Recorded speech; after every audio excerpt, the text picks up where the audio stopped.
And the session 3 will be under the topic of mobility revolution and transformation of the air transport paradigm. And our first speaker will be Miss Kerissa Kang of ISCF, Future Flight Innovation Lead of UK Research and Innovation. Please welcome her with a big hand.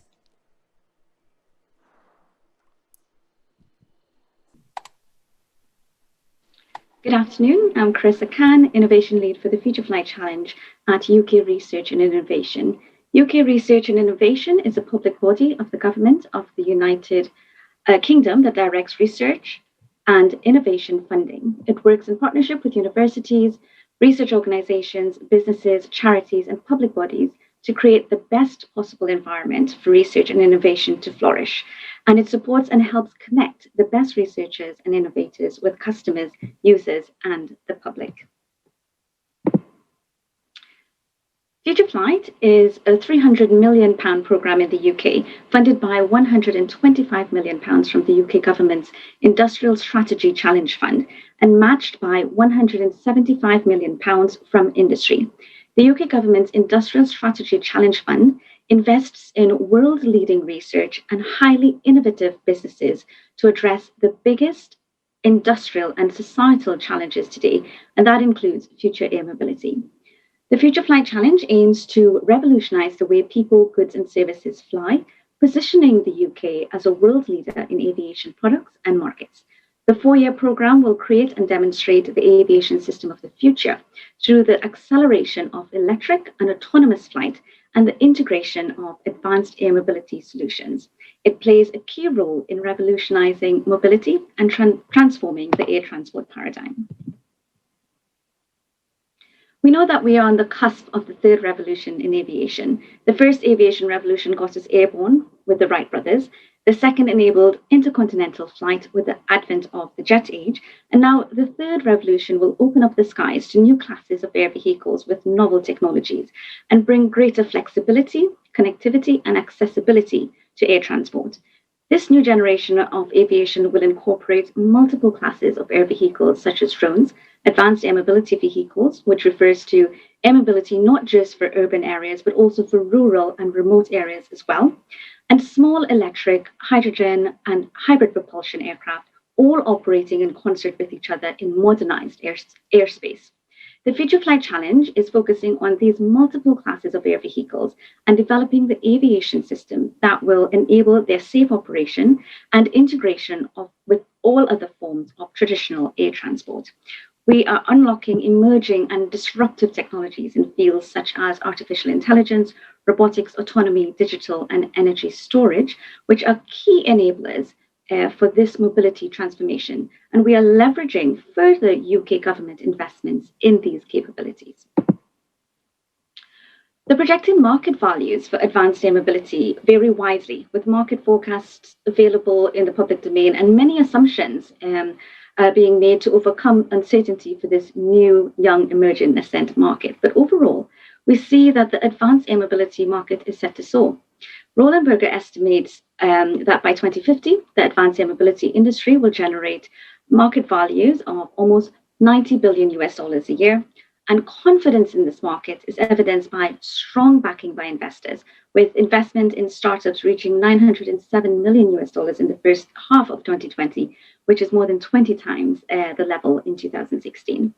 Porsche Consulting also estimated the combined market for inspection drones and passenger air vehicles and supporting services to be roughly about $74 billion in 2035.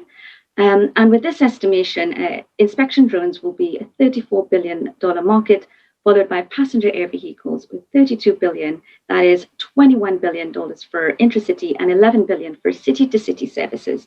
And goods drones with $4 billion, and finally supporting services with $4 billion as well. Now, other markets have, other papers have recently published more up-to-date forecast. We saw the Volocopter's white paper published a few days ago that gives a higher market forecast. But one thing is for sure, the market value potential continues to go up with each publication, and that indicates the high potential that we would like to be taking advantage of. Earlier this year, the Future Flight Challenge published a socioeconomic report with PwC that assessed the socioeconomic levers and drivers of different use cases for drones and advanced air mobility. The use cases included drones used for power line inspection, cargo delivery of mail, and last mile delivery of medicines. It also considered the use cases for air taxis in sub-regional, rural, and urban areas. Our analysis highlighted that in the majority of use cases, there are significant potential benefits associated with the use of these air mobility technologies, with the overall unit cost of the use cases between 20 to 48% lower than the business as usual scenario. Now, the findings spotlight the potential market opportunity that could be realized through these new aviation technologies. It's high, and it provides us with evidence, the Future Flight Challenge with evidence to help shape our funding decisions across a diverse range of projects that we have selected to be part of our program. So the UK aims to be a strong player in this market, and we are approaching it with the Future Flight Challenge program. The Future Flight Challenge program is being delivered over 4 years and across 3 phases. Phase 1 was launched in 2019. It focused on concept development, refining the grand challenge, and diversifying out of aviation to reach customers and new entrants. It focused on engaging players to convene the future flight community and build consortia. Phase 2 was launched in 2020, and this is the development phase, which is the phase we are in now. This phase is creating focus around customers and use cases, addressing challenges holistically.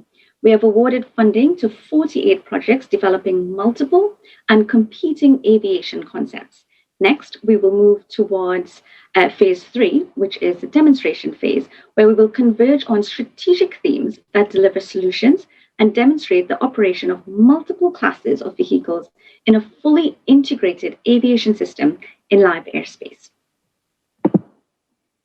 Now, there are many challenges to address: a lack of digital infrastructure, an already saturated air traffic management system that is not scalable and unable to cope with increased volumes, no clear technology, regulatory, or operational pathways to take us from piloted to remotely piloted to fully autonomous operation, and of course, public acceptance of these new technologies. But the digital infrastructure is not the only challenge. Other challenges include the lack of physical infrastructure, such as vertiports, electric charging points, hydrogen storage, and the local planning and approvals required. And of course, we need social license, like I've mentioned before. If we don't have public trust in these innovative modes of transport, or if we cannot demonstrate trustworthiness in future flight, then there is a risk that future air mobility will not take off. So we are tackling these challenges with collaborative projects and bringing in as many partners as we can. We are bringing together the best thinkers, the best innovators, policymakers, city planners, regulators, radical and disruptive technologies, new business models, stakeholders with expertise in diverse sectors, and social scientists to ensure that the Future Flight Challenge is as well informed as possible regarding the challenges being posed by society for the adoption and integration of these new aviation technologies. We are bringing together architects, engineers, and world-class operators of airports, including Heathrow Airport, London City Airport, and even airports in remote areas such as the Highland and Islands Airport in Scotland. We are bringing in a wide range of customers of emerging markets in search and rescue, local services, inspection, and more, including our National Health Service. We are convening transport integration specialists to integrate road, rail, and air for the first time.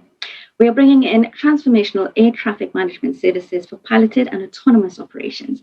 And we are backed by the UK government with a vision to grow, develop, and lead innovation investments. Now, our industry approach is different. We are focusing on the need to commercialize operations of innovative aircraft still in development. We are not waiting for the air vehicle to be ready. We are ensuring that the aviation system is ready for the air vehicle. We are thinking about the sector's capability as a whole and not that of the chosen few, and we are engaging beyond aviation to put the use case front and center of the challenge. Our delivery plan is bold.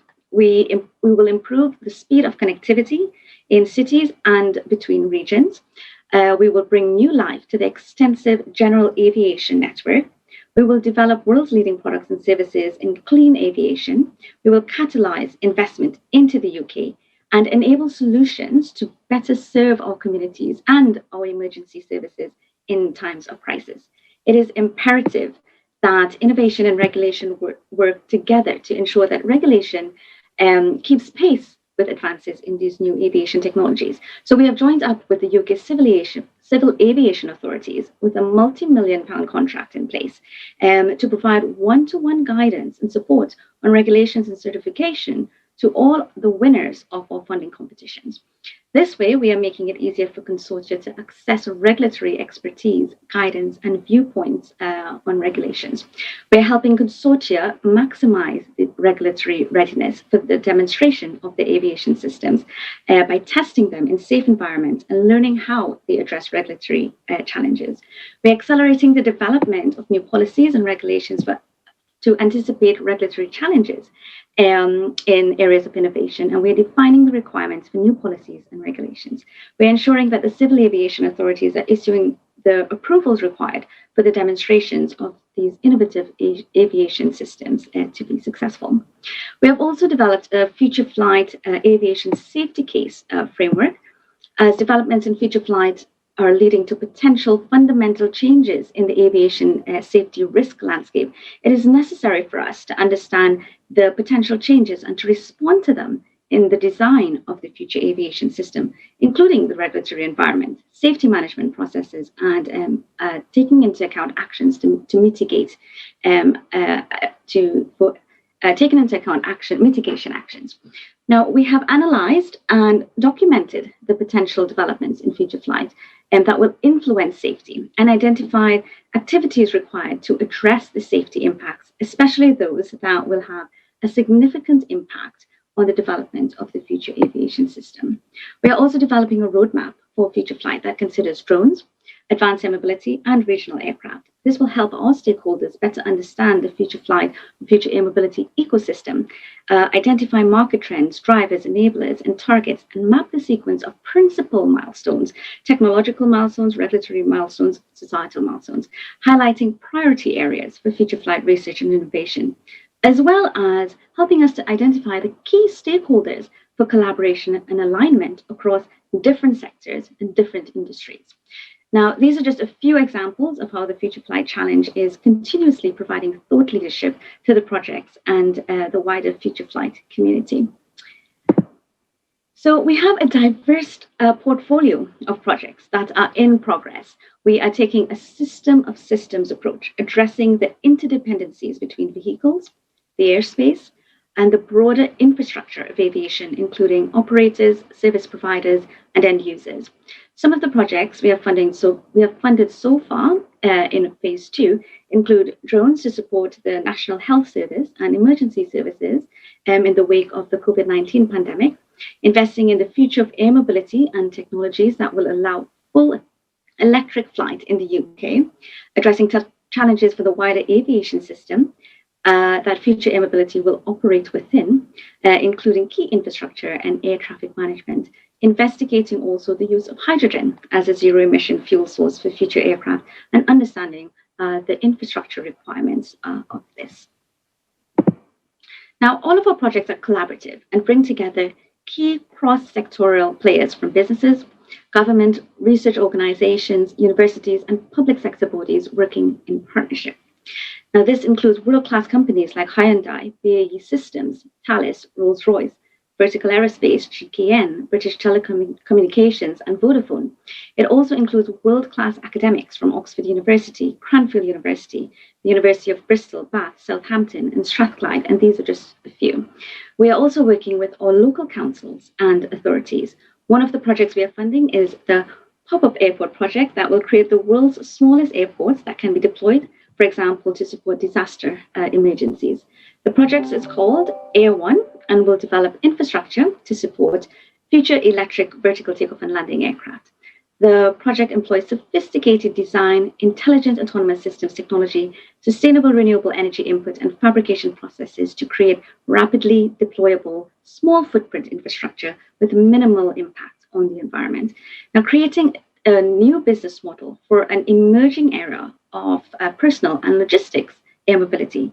This pop-up airport innovation is particularly relevant post-COVID because it offers flexible, autonomous, and safer transport solutions.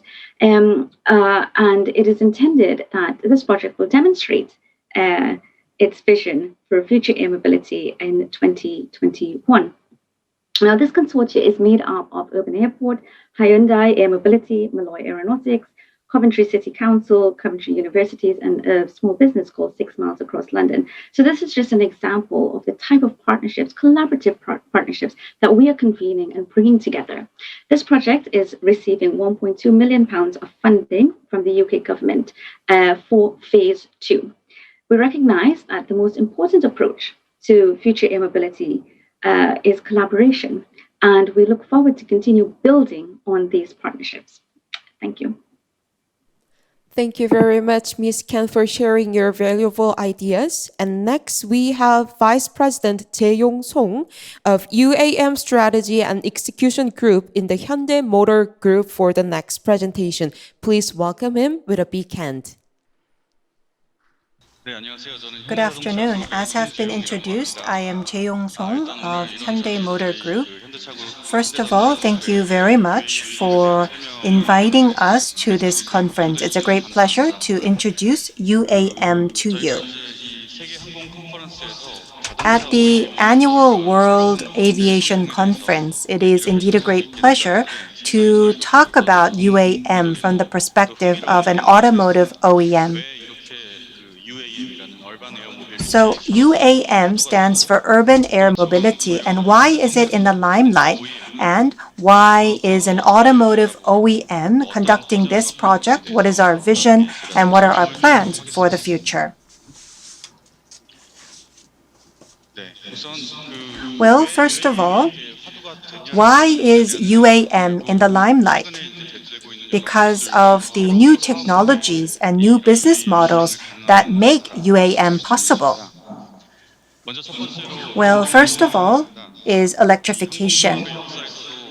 As we have seen in the history of aviation, the changes in the power chain has led to new industries and new technologies. Not only in aviation, all transportation modes are going through the direction of electrification. And so, in the aviation industry, we already have electrification for drones, and we also have brittles that enable electrification of aviation in the cities. Second is autonomy. Self-driving and self-flying vehicles will indeed become an important enabler in our industry. Self-driving and self-flying will make transportation much safer. And the cost of the flight itself and the cost of the business itself will surely be benefited from autonomy. And that is why the UAM business will grow in the future. We also have big data. Self-driving vehicles on roads, when that actually is expanded to airspace, then we will need to handle more data. And therefore, we would need big data technologies that enable us to use information on a larger scale and at a faster pace. We also see that mobility services are being expanded. The UAM market, we believe, will not be scheduled flights, but rather it will be an on-demand industry for flights. Concerning the applications of UAM, we have 3 pillars. First is passenger transport. From the perspective of urban air mobility, we believe that 4 to 5 passengers will be able to board a single machine. For example, connecting city centers with airports. And so it will fly across 40 to 50 kilometers in the beginning. And when that is expanded, then we can expand the number of passengers as well as the range of flight. The second pillar is the movement of goods. Currently, in the last mile delivery, drones have already been commercialized.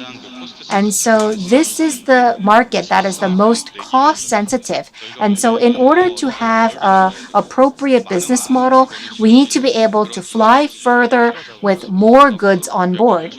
And so after the initial test pilot projects, we believe that the movement of goods will go beyond the existing electrification of flights, but it will be expanded to 1.2 tons that can fly across 3 kilometers. And so it will indeed be the introduction of new UAM machines to move goods. The last pillar is public use. And I believe that public use will be the first application to open up this market. The needs of the public sector or medical needs or the military needs will be the area that will first open the UAM market.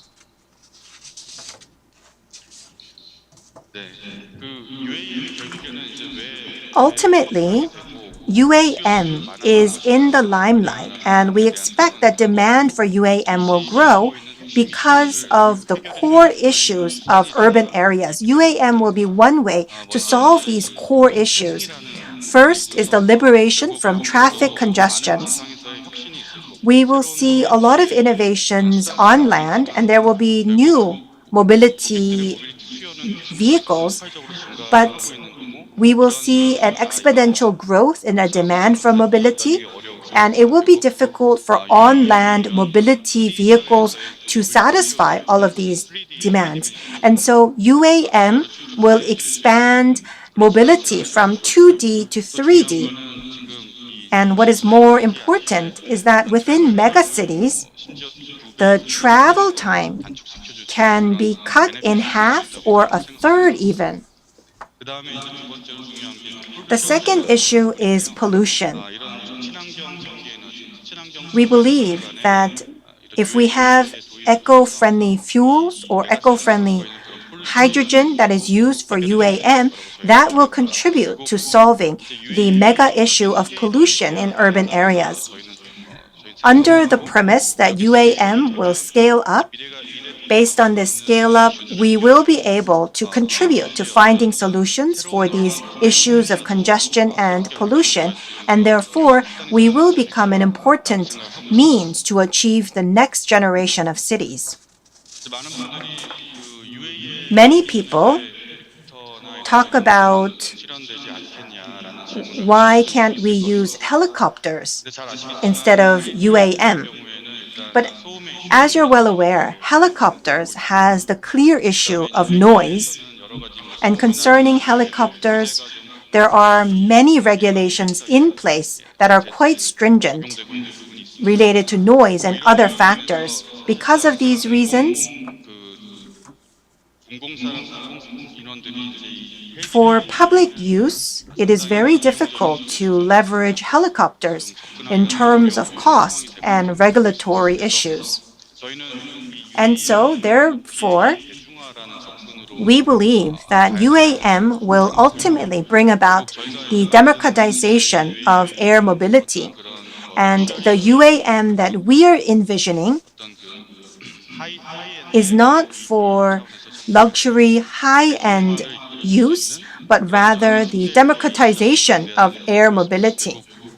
And so in the end, as I mentioned before, the available new technologies as well as business models coupled with applications will enable UAM to become a solution for urban issues, which will then translate into scale up and therefore lower cost. And if we could achieve a certain scale, then we believe that UAM will become a destructive innovation for urban environments, and we believe that a new industry can be born from UAM.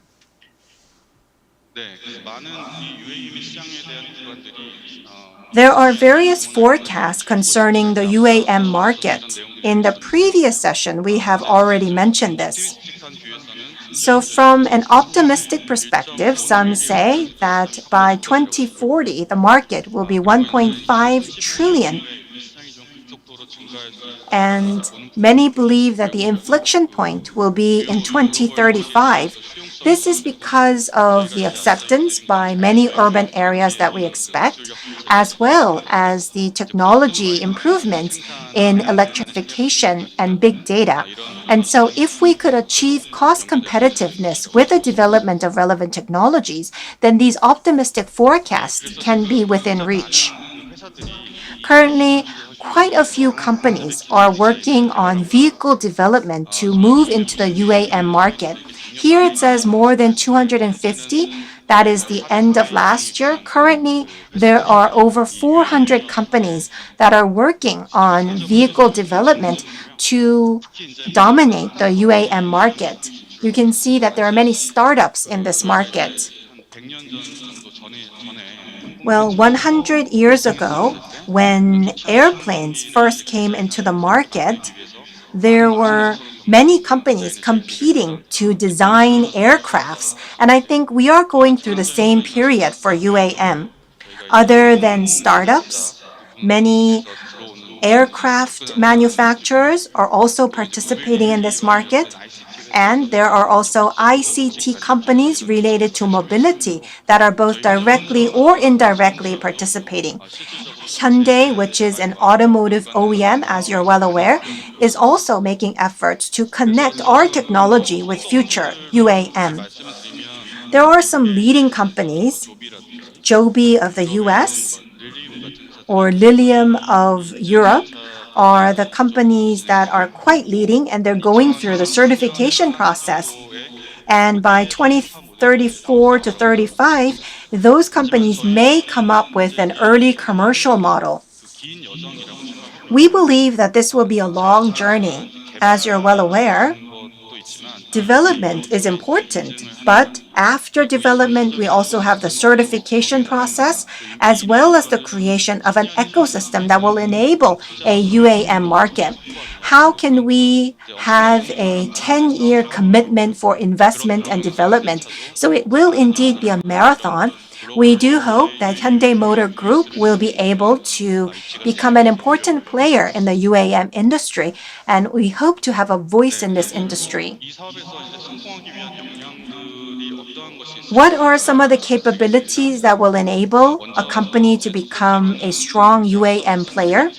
First, as I mentioned before, in the end, this market should be a democratized market, and so the cost per kilometer has to be considerably lower. Let's say that we are moving from the airport to the city center. If you take a premium cab, that cost should be higher than UAM. So UAM should be less expensive than a premium cab.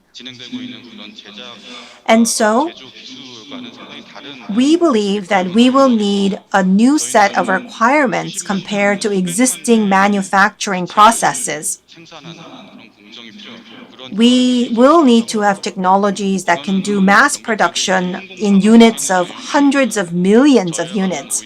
And so therefore, we believe that rather than aircraft manufacturers, companies like ourselves who have the experience of such mass production will have the necessary capabilities. Not only should we be able to manufacture on a massive scale, we also need to be able to secure the quality of our manufacturing.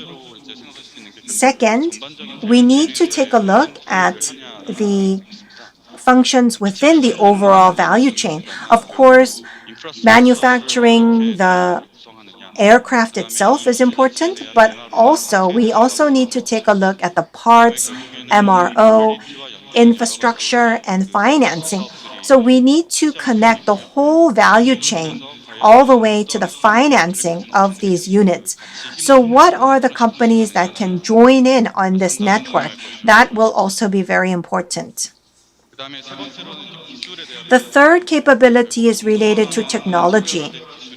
Electrification will indeed become a differentiator, and from Hyundai Motor Group's company, we believe that the electrification technology that we are accumulating in automotive manufacturing will be able to be translated into UAM.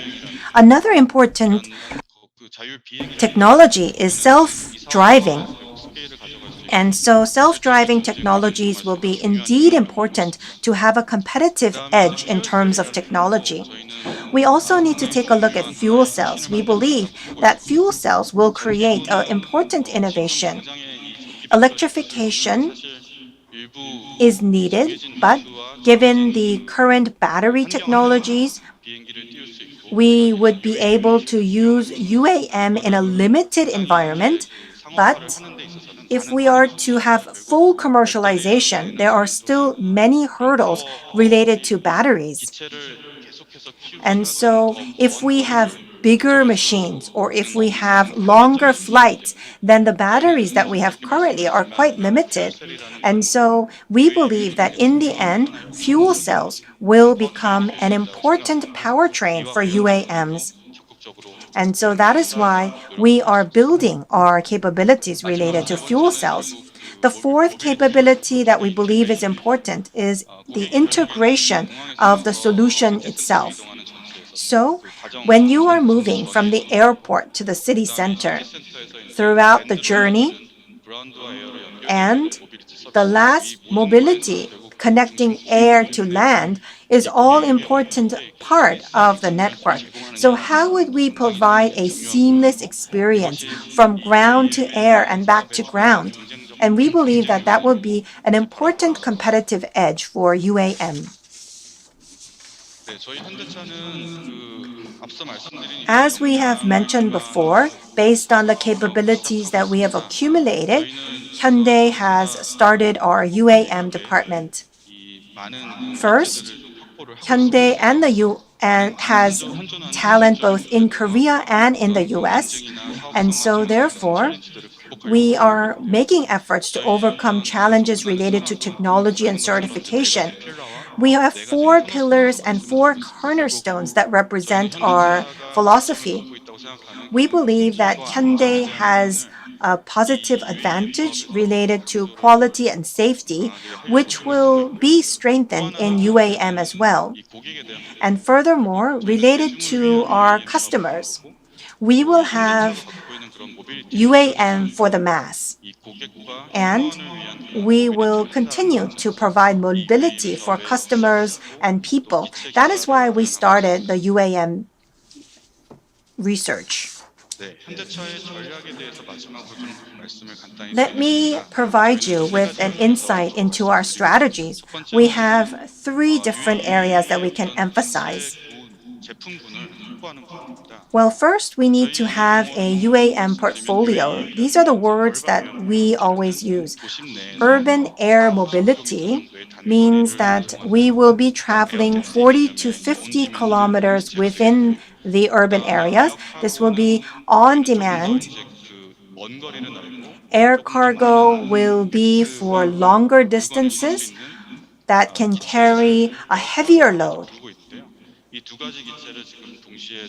So we are developing such air cargo and UAM at the same time.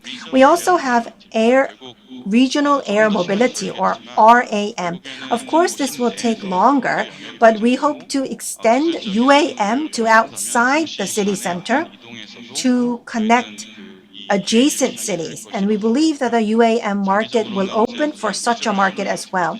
So in the long run, we hope to participate in the RAM market as well. We are differentiating ourselves with aircraft manufacturers, and we hope to be able to secure aircrafts for UAM and RAM. The second differentiator that we have is designed for manufacturability. We have a competitive edge in manufacturing technologies. How safe and effectively can we produce aircrafts? That is the area that we are concentrating on based on our competitive edges. And we're also working on hydrogen fuel cell powertrains. We also have an accumulation of technologies related to fuel cells for commercial vehicles. And so we will translate that into hydrogen fuel cell powertrains for aircrafts. So we believe that these are the areas that can have a game-changing effect on the UAM market. The last capability that we have is Thrust 3, that is building the ecosystem for UAM. In the end, everything cannot be done in-house. And so in order to open this market, we will need to join different voices together to have one voice. And so the first part is partnership. Against the backdrop of the technology that we have, we will collaborate with other companies that have specialized in aircraft manufacturing for vehicle development. We will also collaborate with local governments, the central government, and organizations like today's host, the Incheon International Airport Corporation, because we believe that they will be the movers and shakers of this industry in terms of shaping standards and policies. We also hope to work with major cities in this region, such as Hong Kong and Singapore, through partnerships. Another important issue that I would like to elaborate on is policy and regulation. We hope that we will be able to work with certification bodies by preemptively suggesting standards and participating in the standardization and certification process. We hope to work closely with the certification bodies. The last part is public acceptance. In the end, because we will have these aircrafts flying over our heads, the awareness of the public is very important. This will certainly not happen overnight.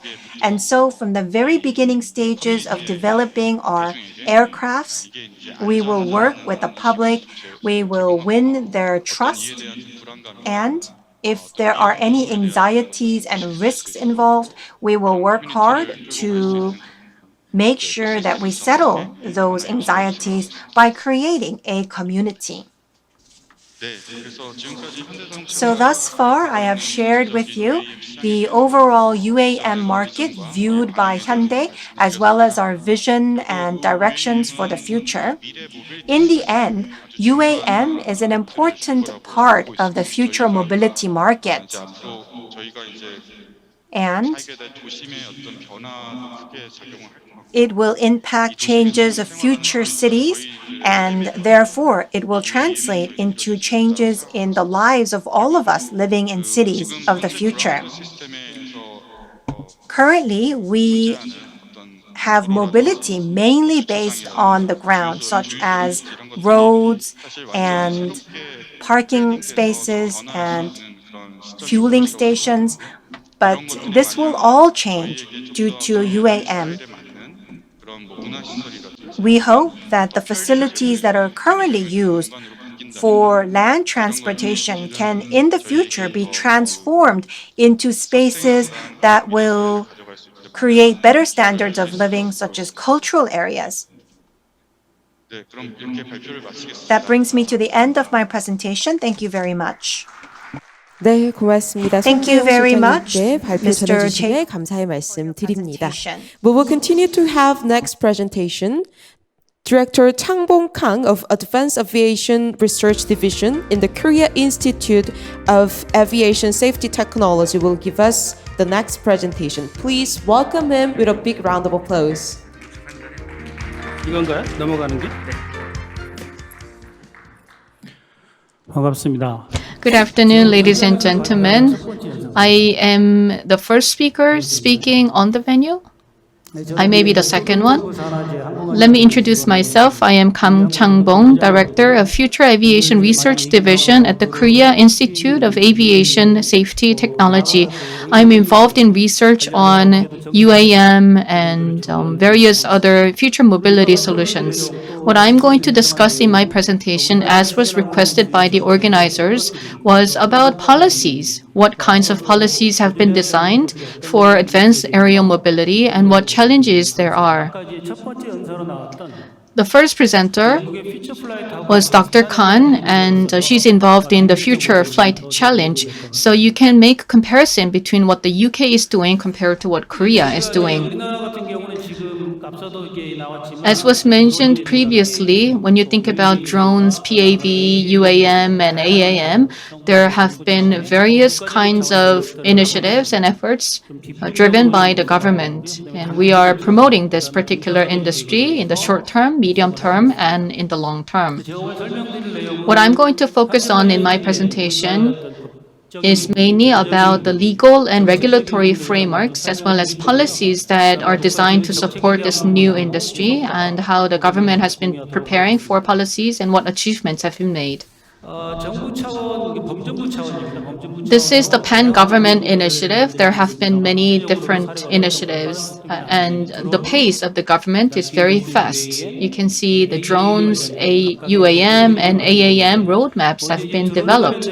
First, about the roadmap for the drone industry, we have the basic plan for the drone industry development, which was created in 2017. The purpose of this plan was to improve the competitiveness of the drone industry by creating demand from the public sector initially. And then it is also about revising the regulations and building infrastructure for the drone industry. The second roadmap is, as was mentioned by the first and the second speaker, last year, the urban air mobility roadmap was created. The purpose of this roadmap was to provide a platform for uniting UAM capabilities of the nation. Our goal is to commercialize in 2025 and the full-scale commercialization in 2030. Another plan that you may not be familiar with is AAM. This is a more advanced aerial mobility compared to UAM, and it requires a different set of platforms and requirements.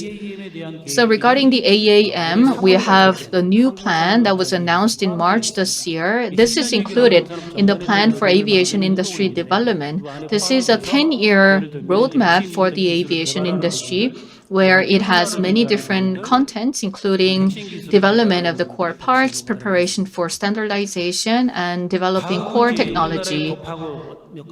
I will now like to present to you some laws and policies. The first one is the legal framework. We have the Drone Utilization Promotion and Foundation Establishment Act. And in short, it is called the Drone Law. This was enacted in May last year. The purpose of the law was to provide basic support for the promotion of the drone industry.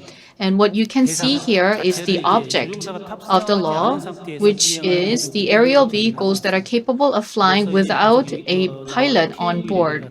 So PAV and drone taxis are subject to this particular law. When you look at the content, first of all, it stipulates that the basic plan has to be established on a regular basis.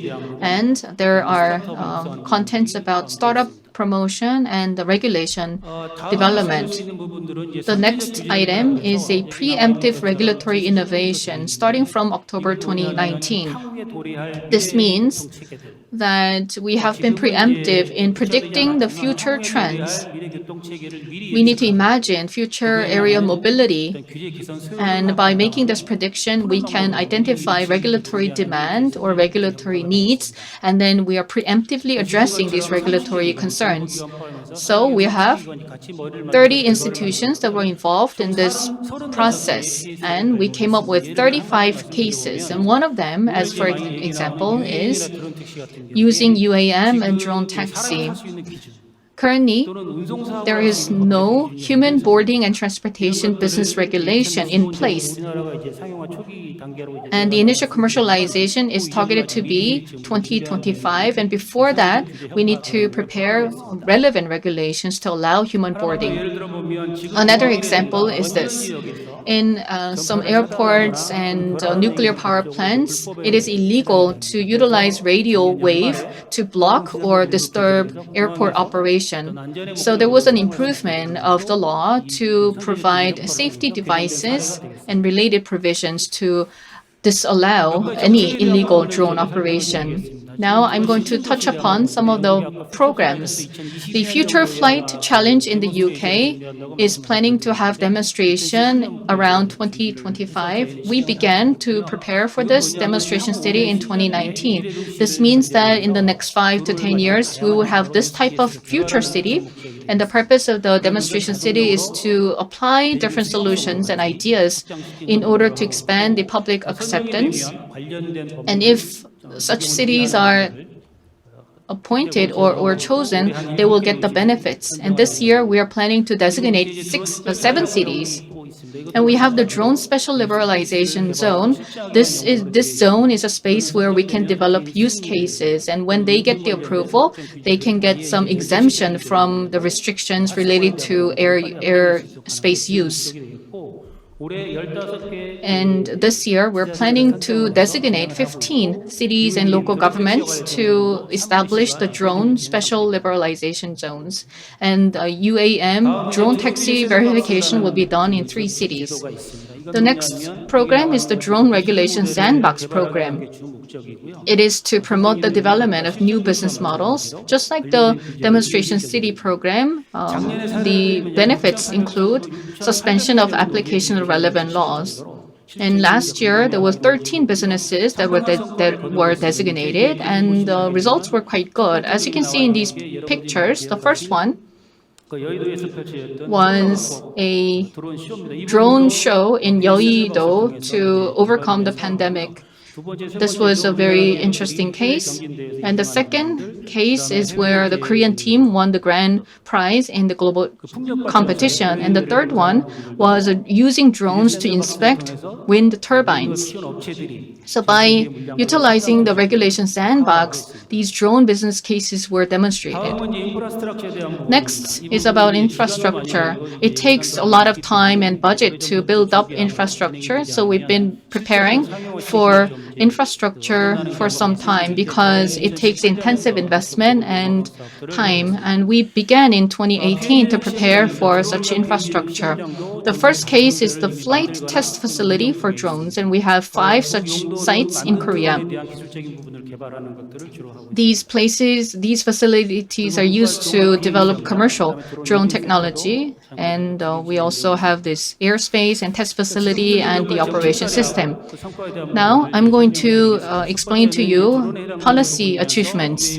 The first one is about UTM. In Korea, UTM system is to be established, and our phase 1 is by 2022, and from 2022, the second phase will begin. My institute is involved in this. The UTM development has been done quite quickly compared to other countries because UTM is a necessary infrastructure that includes FIMS, and UTID has been developed already. And currently, the open API is available, and we have TCL4 ready, which can be demonstrated in an actual city. And in 2 to 3 areas, all these capabilities can be implemented. As you saw in a short video, there was this demonstration case in Yeouido in Seoul. The UTM communication mode was implemented. 8 units, including the drone taxis, were employed. And starting from takeoff all the way to operation and landing, it was quite successful. Next, let me move on to the UAM initiative. In October last year, the roadmap was created, and now we are in the process of developing the use cases, and the Grand Challenge program is underway, just like NASA. So we have a similar program, Grand Challenge program, that will be kicked off soon. And this year, there will be the government joint UAM R&D project. And as you can see on the 4th point, we are going to continue to share UAM initiatives with the private sector in order to facilitate the innovation pace.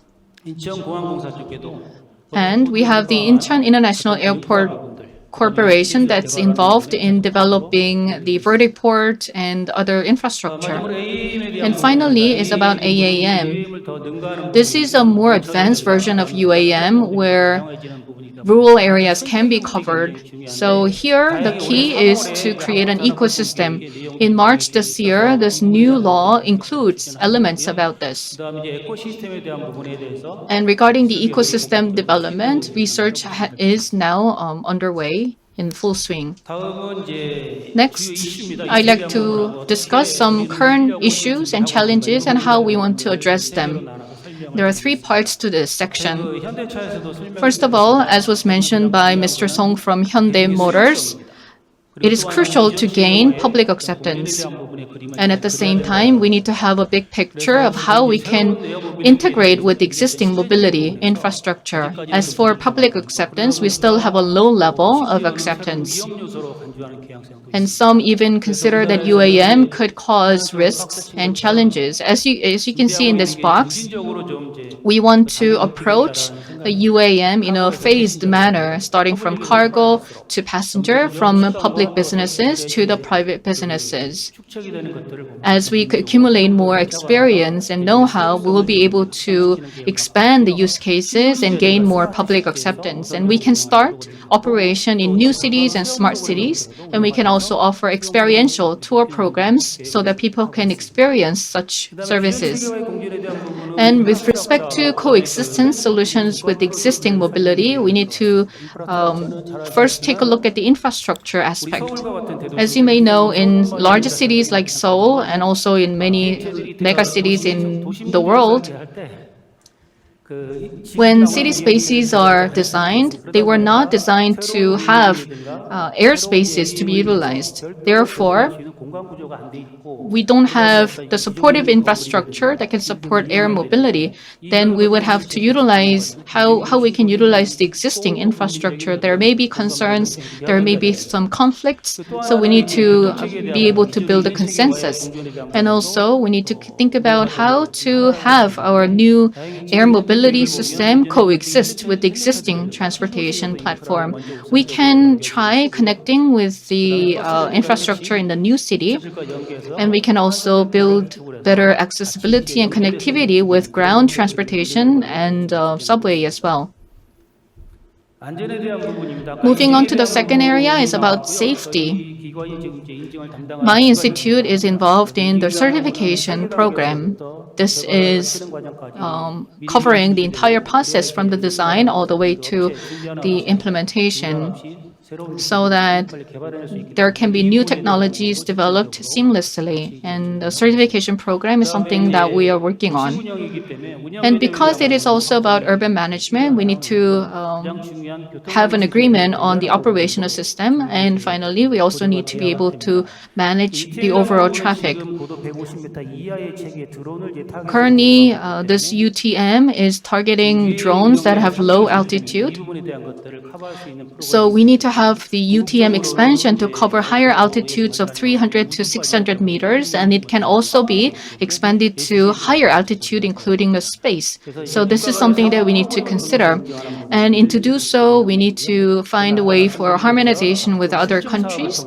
And through demonstrative projects, we need to build our own standards, and we need to expand the use of UTM. 이슈가 되겠습니다. 이제 This is the final issue, which is about creating a business environment. 체계발에 대한 부분이 조금 In Korea, we're quite lagging behind in terms of developing aircrafts, 미드에서 롱 디스턴스까지 long distance aircrafts and single person aircrafts. These need to be developed. 그다음에 이제 기업들에 대해서 And regarding companies, we need to allow them to utilize public data, and we need to also provide some tax incentives for them to continue to develop in this area. 결론입니다. This is the conclusion slide. 앞서 계속 그 여사분들이 말씀하신 As many speakers have already mentioned, we do see huge opportunities, but also we have many challenges. As you can see, the Korean government has been trying to promote this industry through collaboration between the public and the private sector. It cannot be done by any single country, so I believe that we need international cooperation, especially in terms of certification, accreditation, safety, and the infrastructure. 지금은 이제 UAM에 초점이 돼서 Currently, 좀 there has been a lot of focus on the UAM in terms of policies and regulations, but we have to move further to AAM to include the existing aerial vehicles as well as drones and a long distance and more advanced mobility system. I was 못한 점들은 양해 a little bit on a hurry. I hope that you will understand my presentation. Thank you. Thank you very much, Mr. Kang, for your presentation. And last but not least, 마지막- Mr. Kwangho An, Director of Aviation Division in Incheon Metropolitan City, will give us his presentation. As I call him up on the stage, please welcome him with a big round of applause. 어느 분이? 이거요? 네. 네, 반갑습니다. Pleased to 먼저 meet 우리 you. 인천국제공항 Well, first of all, I would like to congratulate the 20-year anniversary of the Incheon International Airport. 우리 도심 And 항공교통 체계에 I would 대해서 also like to mention what a pleasure it is to talk about air transport in urban areas. Let us take this opportunity to present a study on the realization of UAM system in Incheon. Let me first start with the UAM system from Incheon's perspective, the industry environment, policy directions, and vision of Incheon.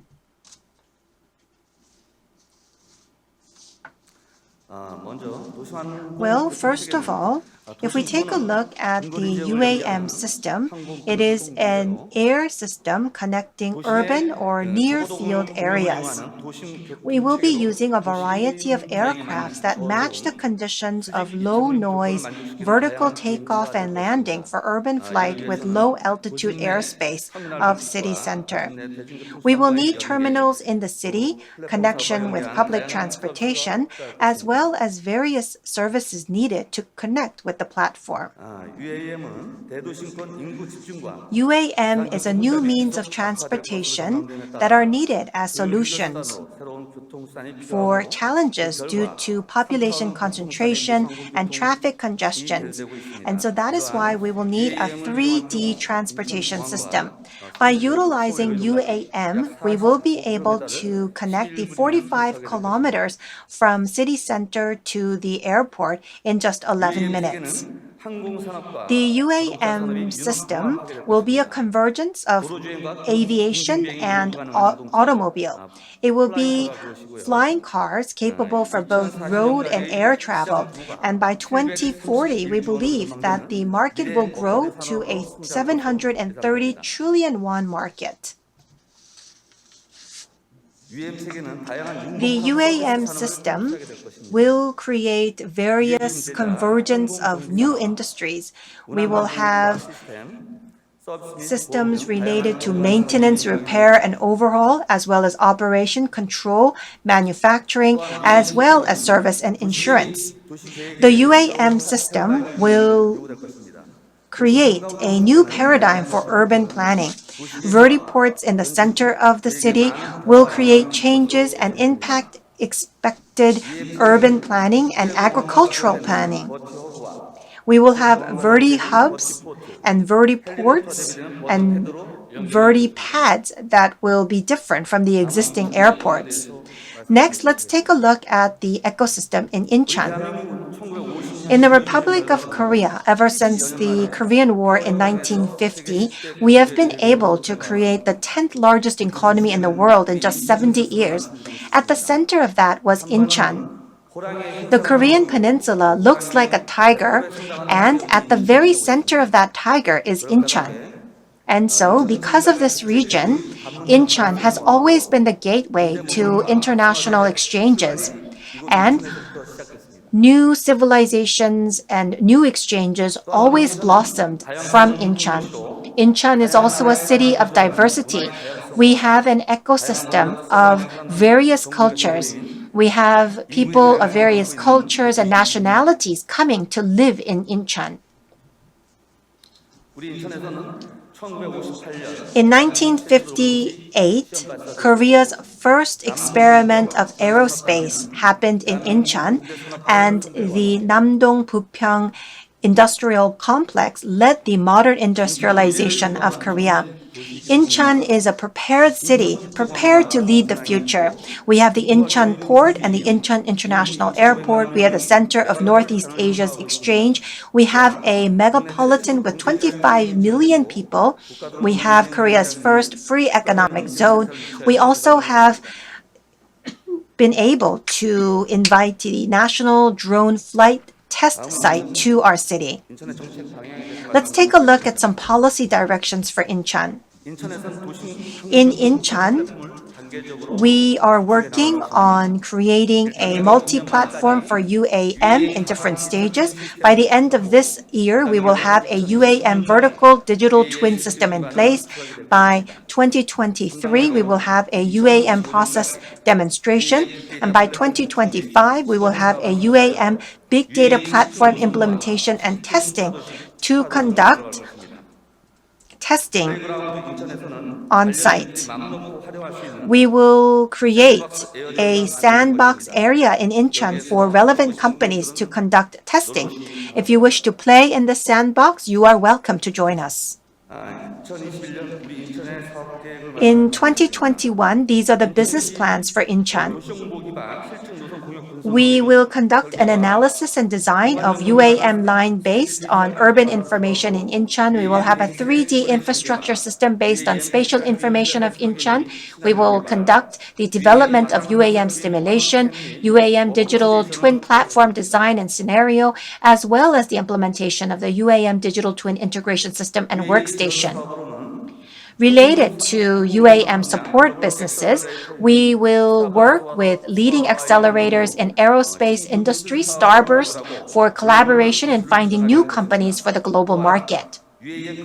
We will also create the UAM Global Challenge Program so that we can support global acceleration.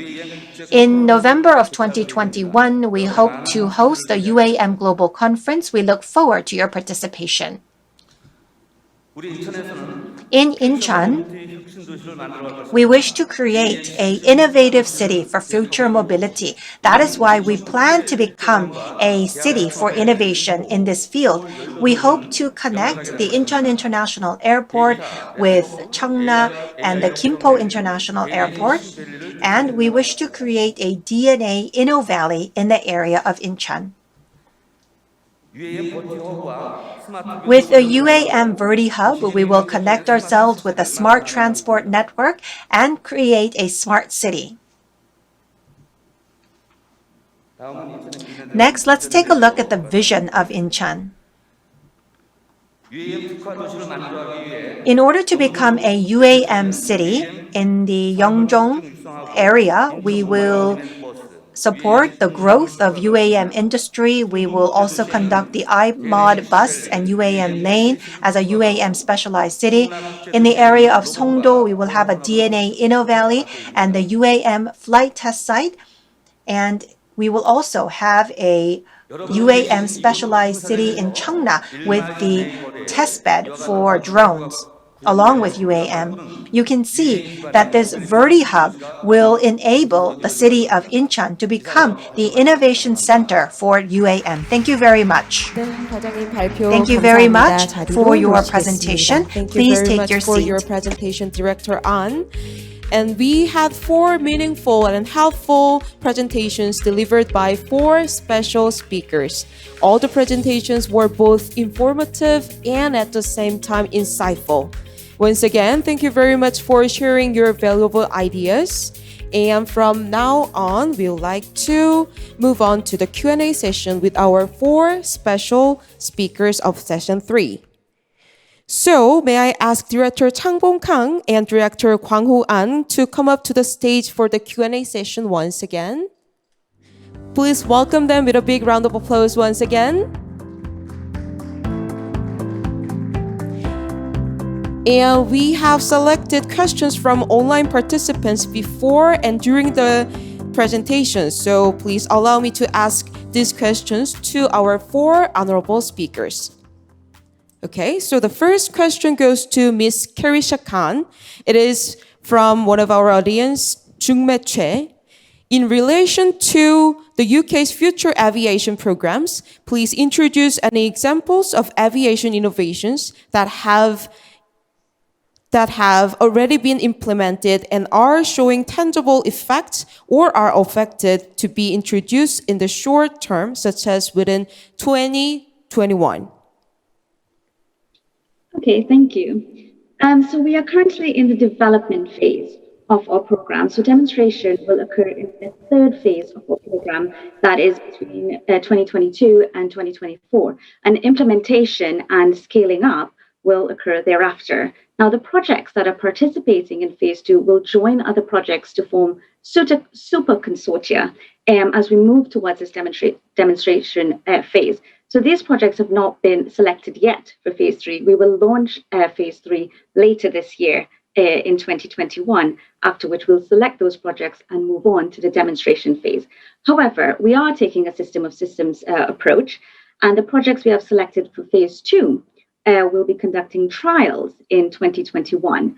And some of the projects that we expect to see tangible effects include Project 2.0. This is a project that is using a holistic systems approach to simulate and physically demonstrate the viability of electric aircraft in regional air transport operations and the changes needed to achieve a scalable ecosystem with demonstrable economic and environmental impact. This project will carry out flight demonstrations of a novel prototype of a 6-seat hybrid electric aircraft to assess performance capabilities and operational requirements. Another project is called the SATE project, which is developing a sustainable aviation test environment, and it will create the UK's first low-carbon aviation test environment within a rural air transport system in Scotland.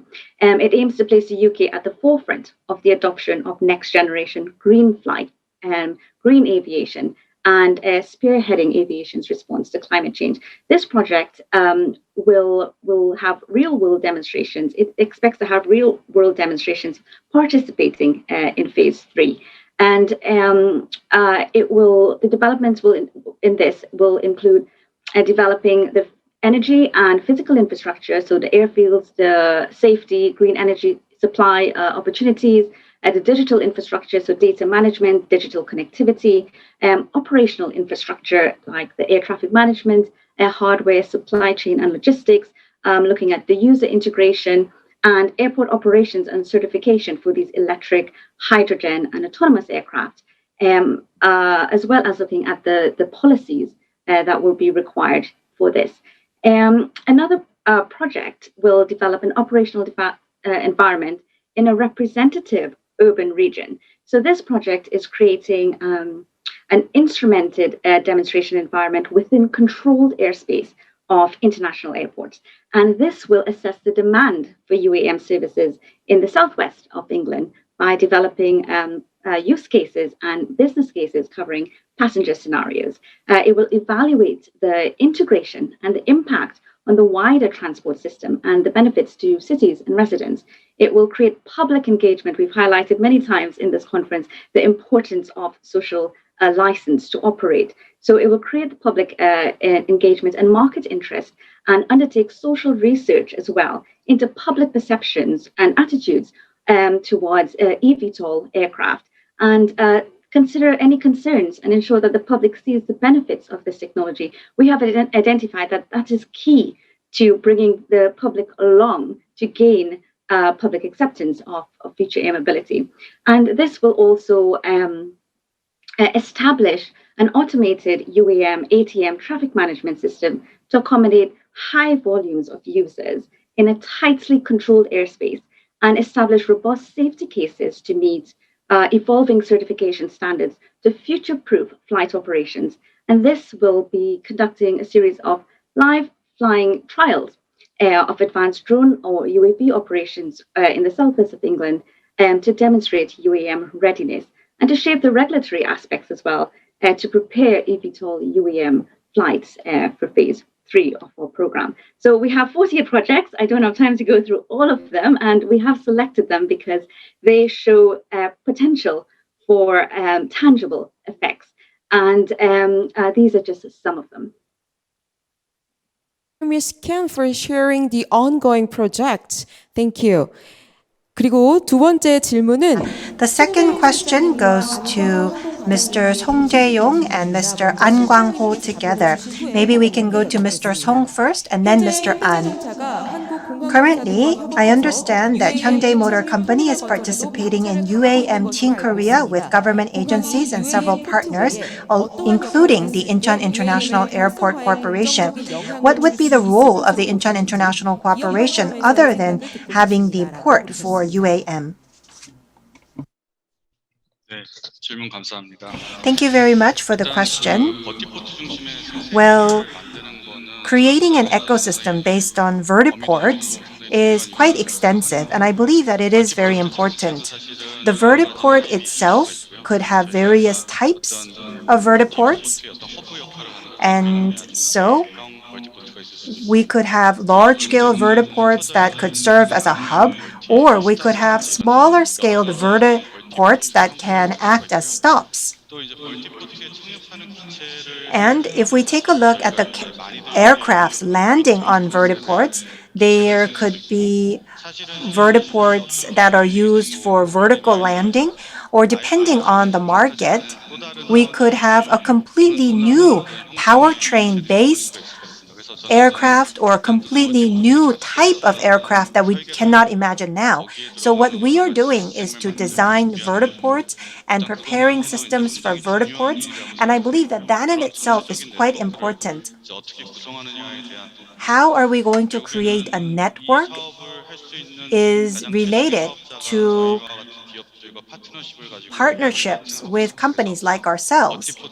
And so therefore, the design and operation of vertiport itself would be important, but so will the operators who can participate in the ecosystem. And the vertiport is in itself an airport, and so we would also need the participation of transportation operation managers that operates a system like airports. And so this will indeed be a long journey, and the role of airports will indeed be very important. And the overall process of creating such an ecosystem is also related to raising our voice related to regulations and standardizations. That will be quite key to this process. And so I believe that the role of airports in this process will be important. I would also like to add that in the end, what we need to target are customers. In the end, the customers who use airports will be the users of UAM, and they will be the users of airplanes. And so what are the benefits and experiences that airports and vertiports can provide to these customers are what we need to think about. And so we will need to come up with new benefits and new challenges and new experiences for these customers.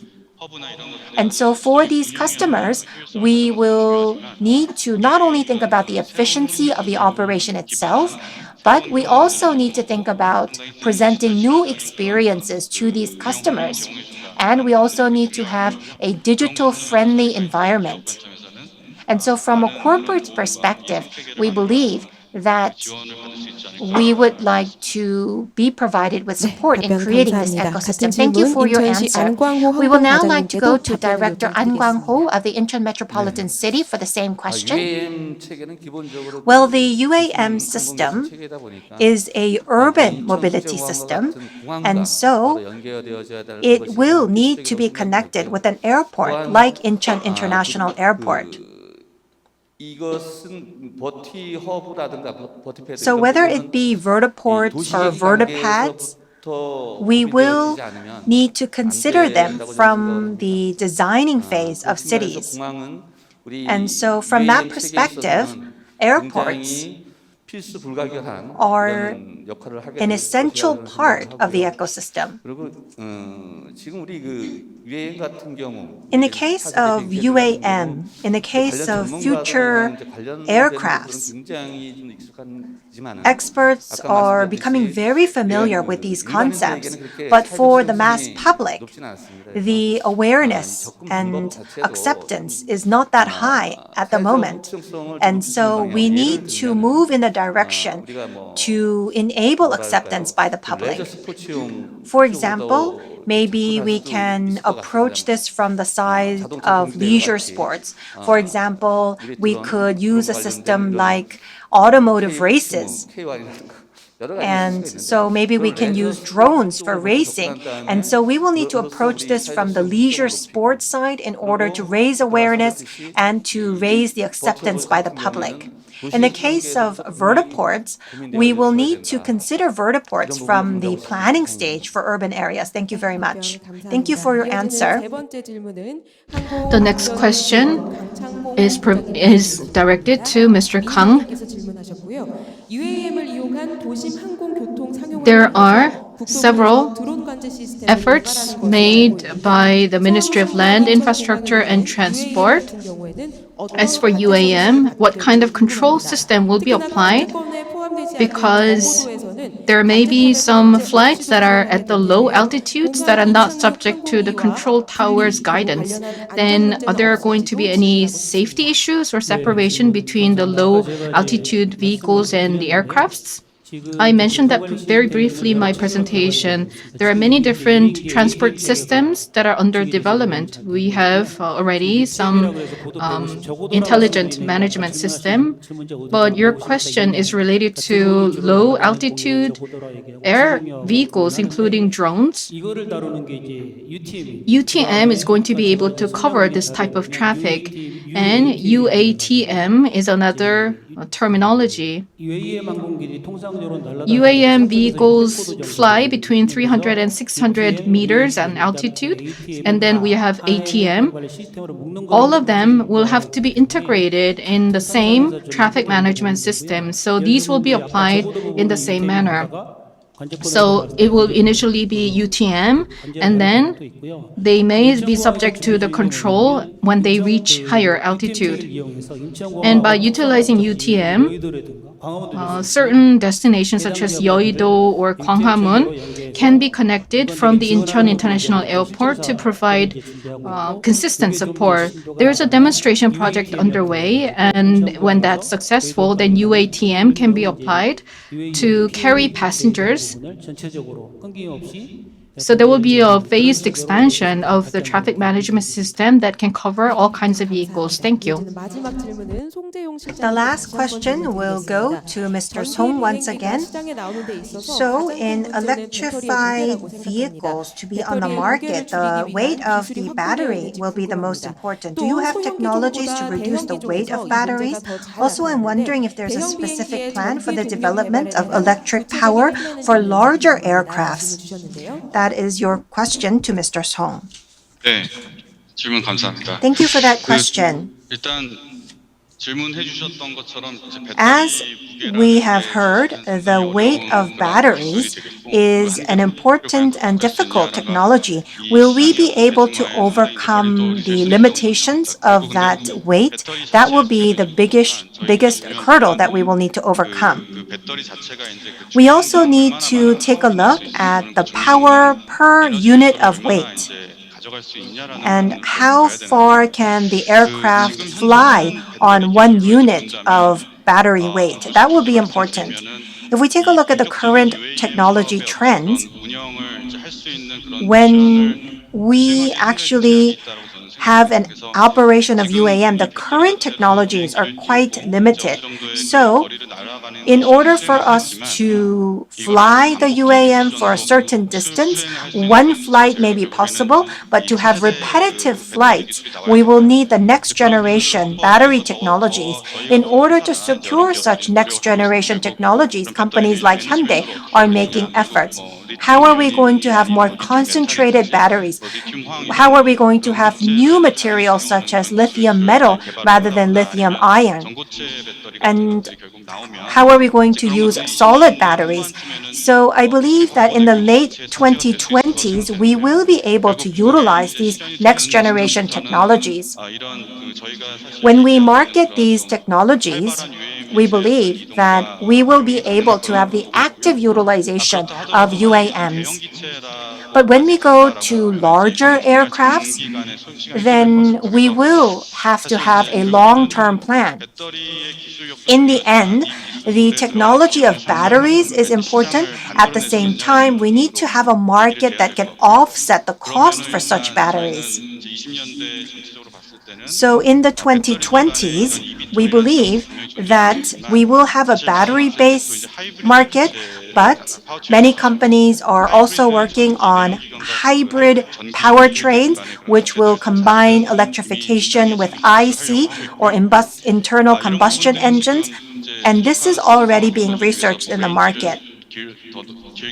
This will be a way to enlarge the range or enlarge the payload for these aircraft. So we will have players in the hybrid market as well. If we take a look at large-sized vehicles, then as I have mentioned before, we will need to take a look at hydrogen fuel cells. And we believe that if the market is mature enough, hydrogen fuel cells will also be possible. So for large aircrafts, we will need another source of energy rather than batteries, possibly hydrogen fuel cells. And if we accumulate these technologies, this market will be possible. Thank you for your answer. 이렇게 긴 시간 발표와 질의응답 We have had many interesting presentations in the Q&A session, so let's give a big round of applause to the four speakers. For your inspiring presentation and at the same time Q&A session. 네, 두 분은 다시 무대 아래 자리로 모시겠습니다. 고맙습니다. Thank you very much. 오늘 이곳 제5회 세계항공 We've had the 5th World Aviation Conference, where we discussed the future of the aviation industry with experts from all around the world. And we want to take this pandemic not as a crisis, but as an opportunity to advance the aviation industry. We were able to see some hopes. I sincerely hope that this conference was useful and insightful for all of you. Now it has come to the end of the 5th Annual World Aviation Conference. Once again, we truly appreciate all of your participation and staying with us till the end of the conference. We hope you meet you again next year. 함께 해주신 여러분 고맙습니다. Thank you. Thank you very much.